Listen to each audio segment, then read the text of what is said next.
हरिओम. राजा जनक आणि सर्वज्ञानी श्री अष्टावक्र यांचा ज्ञानसंवाद. अष्टावक्र गीता अध्याय 2, श्लोक 22. नाहम देहो न मे देहो जीवो नाहम अहम हि चित्त अयमेव हि मे बंध आशिध्या जीविते स्पृहा.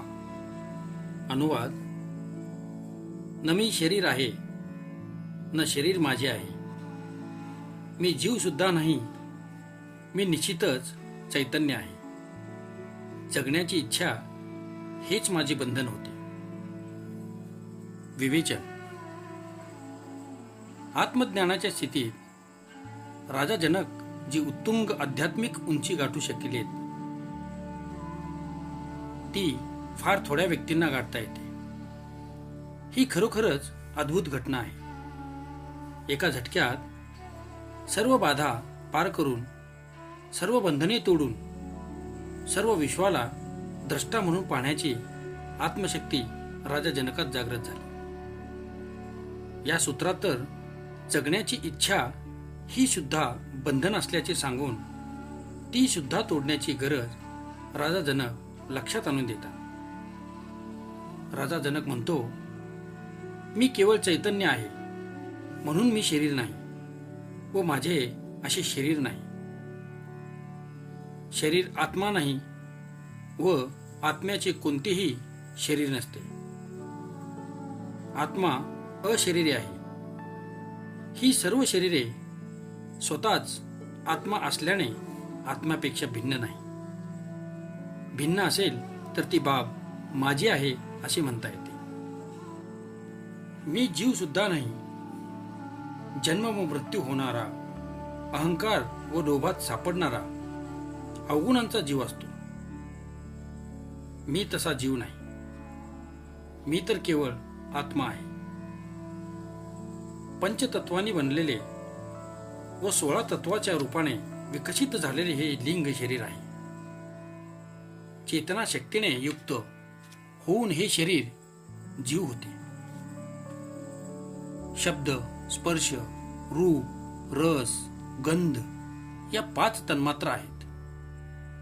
यापासून 5 महाभूतांची म्हणजेच पंचतत्वांची रचना होऊन आकाश, वायू, अग्नी, जल व पृथ्वी निर्माण झाली.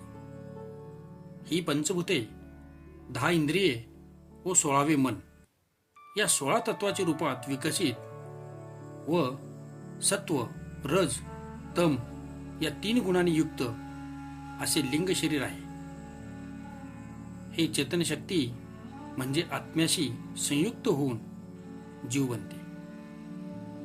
म्हणून जनक म्हणतो की मी केवळ चैतन्य आहे, जीव नाही. जनक पुढे सांगतो की माझे बंधन एवढेच होते की मला जगण्याची इच्छा होती. ही जगण्याची इच्छा सर्वात मोठी वासना आहे. याचा अर्थ असा नाही की आत्महत्या करून जीव संपून टाकावे. या प्रकाराने केवळ शरीर नष्ट करता येईल, परंतु जगण्याची वासना नष्ट होणार नाही. त्यामुळे आपल्या अतृप्त वासनांच्या पूर्तीसाठी पुन्हा शरीर धारण करावे लागते.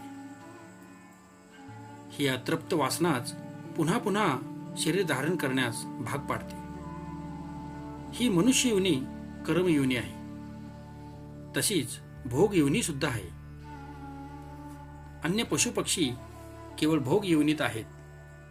मनुष्याजवळ अनेक जन्मात केलेल्या चांगल्या वाईट कर्मांचे व वासनांचे संचित भांडार आहे.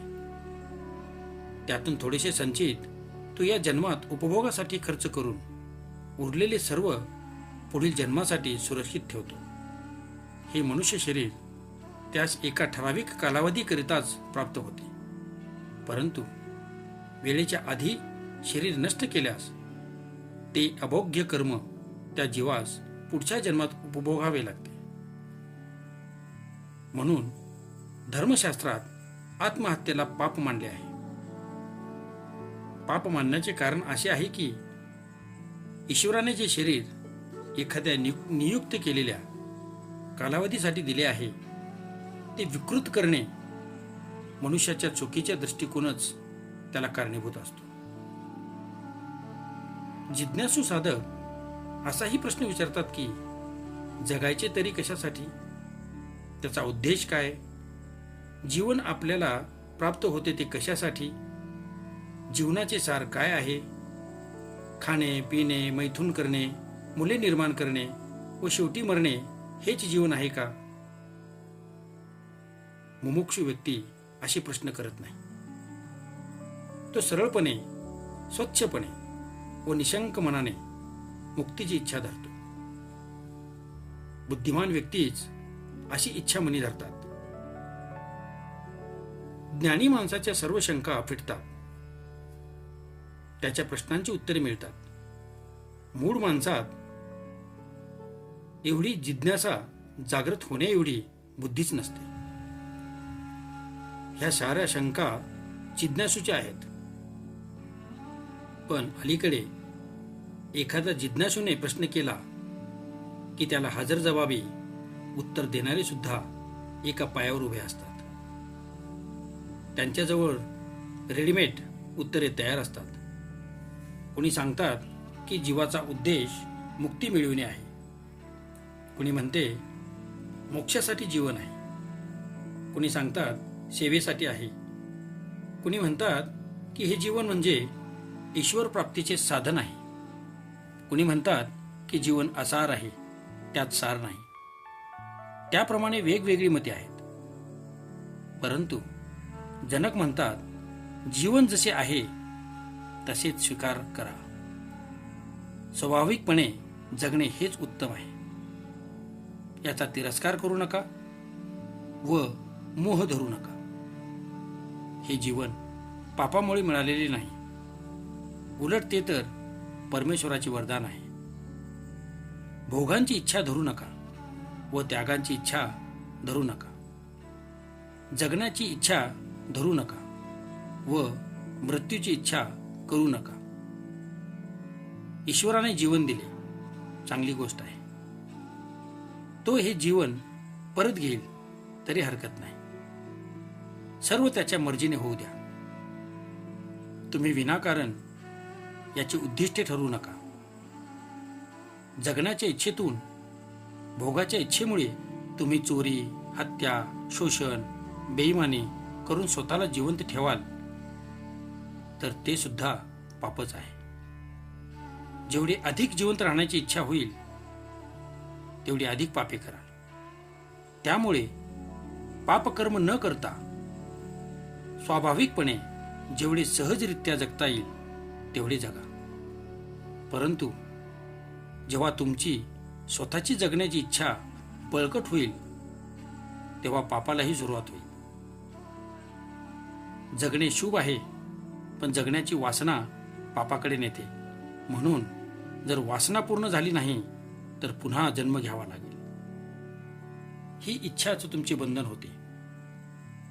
जनक सुद्धा हेच सांगतात की माझी सुद्धा जगण्याची इच्छा होती व हेच माझे बंधन होते, पण आता मी मुक्त आहे. अध्याय 2 श्लोक 23. अहो भुवन कल्लोलैर्य विचित्रे रुद्राक समुतिथम मय्यानंत महांबोधो चित्तवाते समुदते.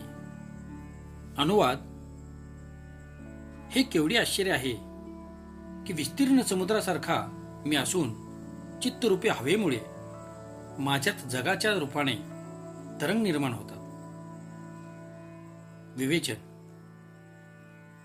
राजा जनक ह्या सूत्रात उपमा देऊन हे स्पष्ट करू इच्छितात की आत्मा एखाद्या विशाल समुद्रासारखा आहे ज्याचा कुठे शेवट नाही, पण चित्तरूपी हवेमुळे त्यात जे तरंग निर्माण होतात तेच जग आहे.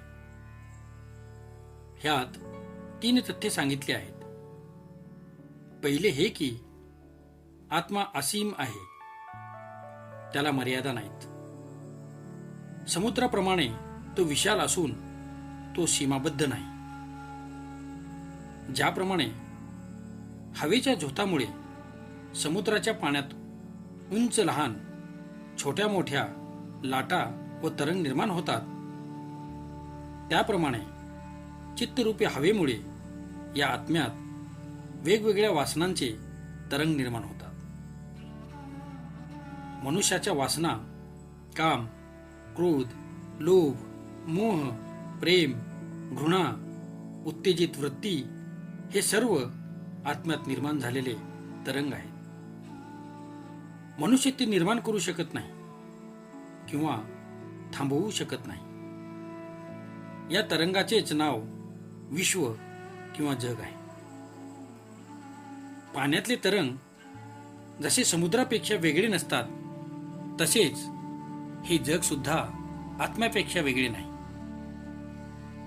चित्त हवेप्रमाणे चंचल आहे, त्यामुळे आत्मरूपी जगात तरंग निर्माण होणारच.